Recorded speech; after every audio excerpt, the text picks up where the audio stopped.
Bon, il y a de l'activité, mais vous l'avez dit, la rentrée va coûter cher quand même, Patrick Martin. Les matières premières, le fret maritime, il y a des pénuries, citons les semi-conducteurs.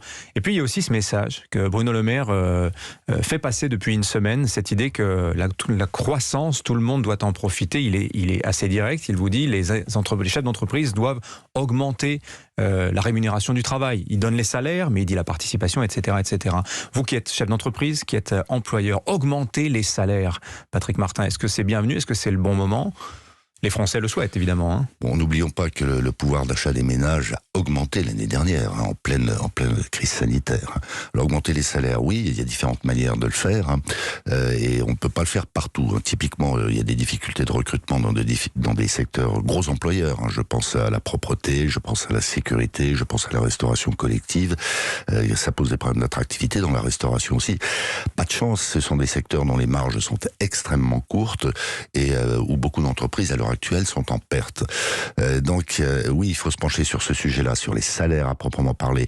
Mais quand on parle des salaires, les salariés, eux, voient le salaire net. Donc, il y a probablement des marges de manœuvre sur les charges sociales, sans déséquilibrer plus encore les régimes sociaux. Ça, c'est une discussion qui doit avoir lieu avec l'État et les partenaires sociaux. Puis, il y a les compléments de salaire, même si c'est pas juridiquement le terme, avec la participation, l'intéressement, aux entreprises de s'emparer, plus qu'elles ne le font actuellement, des dispositifs bonifiés, je dirais, par la loi Pacte en particulier. Mais qui sont compliqués. Un chef d'entreprise, il veut bien faire de la participation, mais s'il doit y passer 3 mois... compliqué, parfois coûteux. Oui. Bruno Le Maire a rappelé hier que sur l'intéressement, il n'y avait plus de charges. C'est pas vrai. Dans la loi Pacte, pour les entreprises de plus de 250 salariés, il y a toujours 20% de forfait social. Alors faisons sauter ces verrous. Mais les entreprises sont bien conscientes qu'elles doivent régler, pas seulement par des mesures de rémunération, les difficultés de recrutement. Il faut en face avoir une dynamique, il faut avoir une rentabilité, sans quoi on va vite tomber dans la polémique. J'insiste sur un point, le climat social actuellement, je parle du climat social dans les entreprises, pas dans la rue, est assez serein.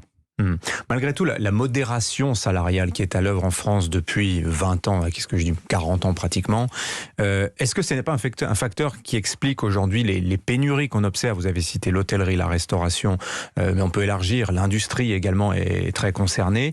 Est-ce que tout ça ne pèse pas? Parce que je comprends tout à fait votre discours, quand on n'a pas beaucoup de marge, on n'est pas forcément tenté d'augmenter les salaires. Oui, mais si ça bloque, ça fait qu'on ne trouve pas de salariés, Patrick Martin, est-ce qu'à un moment il ne faut pas s'y résoudre malgré tout?